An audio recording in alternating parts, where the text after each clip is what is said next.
Elijah, congrats nga pala kasi part ka rin ng youth-oriented show ng Y-Speak, ano? Thank you po. Thank you. Naging feeling mo na yung Y-Speak na wala sa Yung sa isang net. May isang May episode. isang episode. Correct. Well, you know, at the end of the day, we're just, yung naka-block time kami dun eh. Kasi Caritas ang nagpo-produce sa amin, si Father Kaluwag, Father Tito.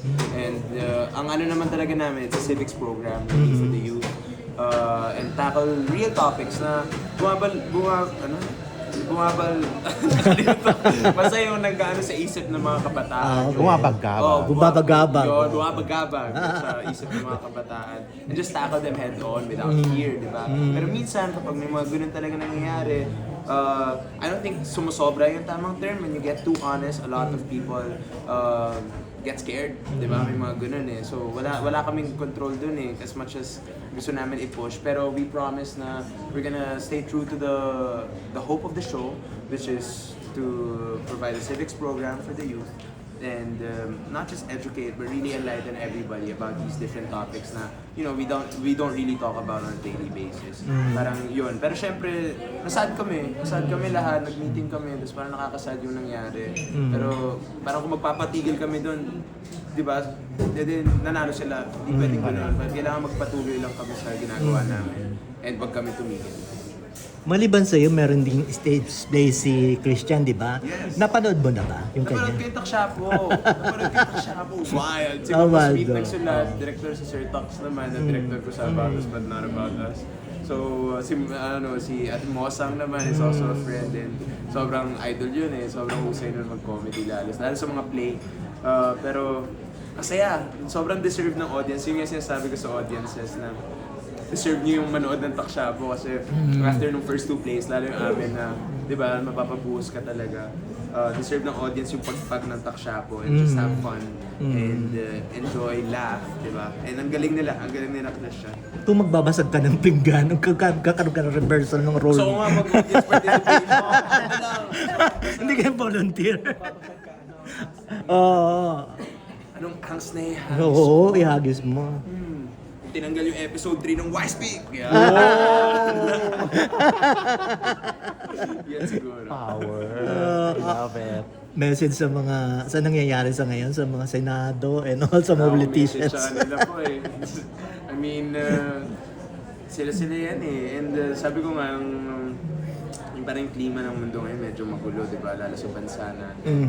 And it's really apt for us to look into ourselves sa panahon na magulo ang lahat.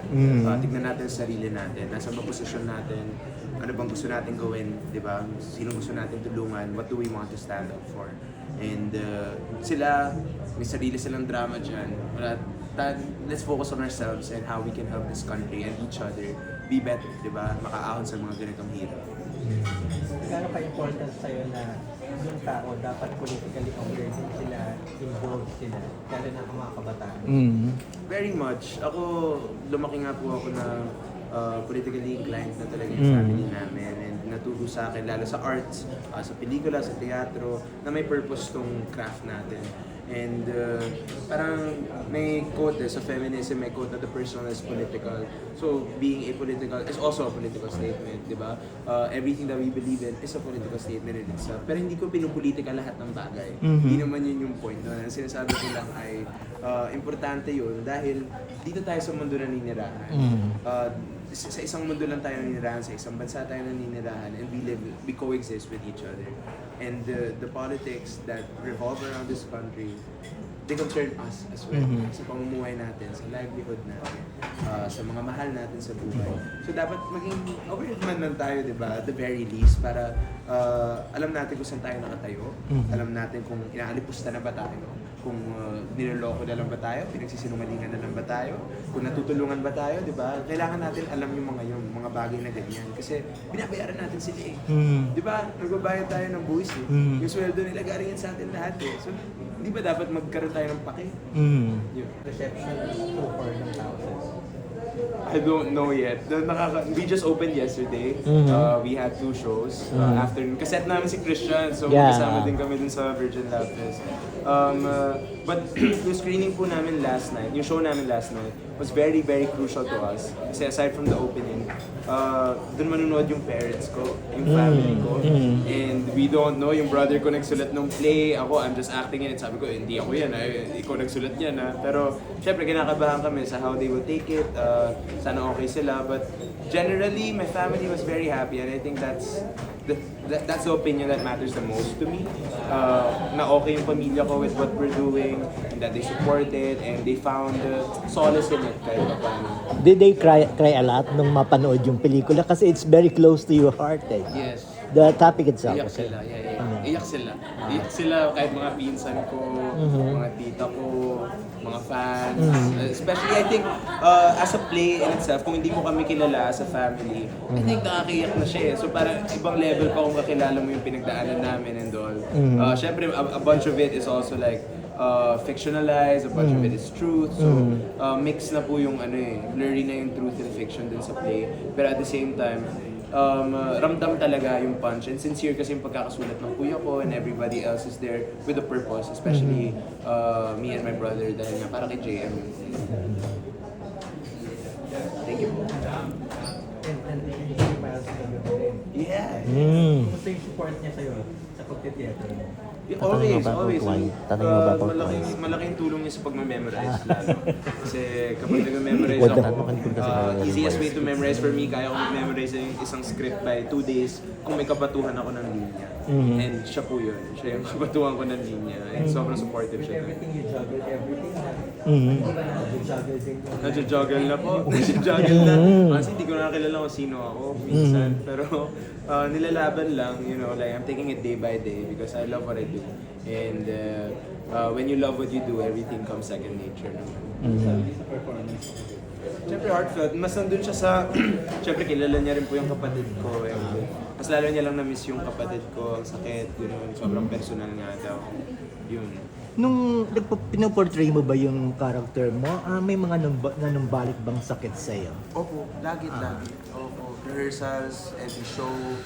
Nami-miss ko po si Jay. Nararamdaman ko yung presence niya every show.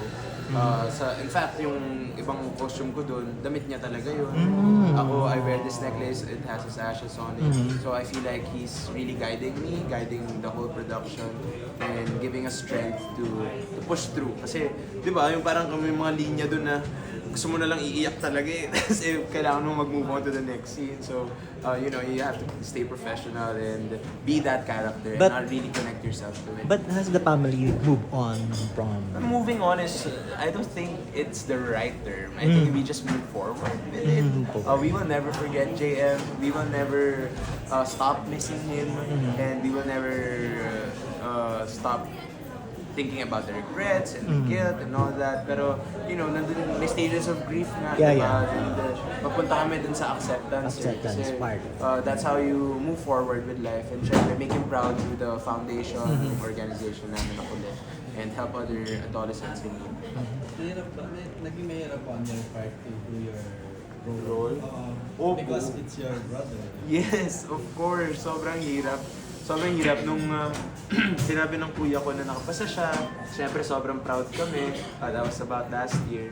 Di pa pinapabasa until like early this year. Kasi wino-workshop pa nila yung script eh. So, nung nabasa ko, sabi, ako talaga gagawa nito? Are you sure? Like, ikaw na lang. Ayaw ko nang gawin yan. Yung parang ang bigat. Tapos ang sakit. Pero he did some revisions and then sobrang hauntingly beautiful ng pagkakasulat niya as much as, nandun yung pain ng grief and may light at the end of the tunnel eh, di ba? May hope din siya and nagiging totoo lang talaga yung play. So, ang laki ng respect ko kay kuya doon and sabi ko in fairness talaga sa'yo, ang ganda ng sinulat ng script and sobrang beautiful kahit masakit, di ba? Hindi siya yung sensitive yung pagkakatakot sa topics and I think that's what matters most.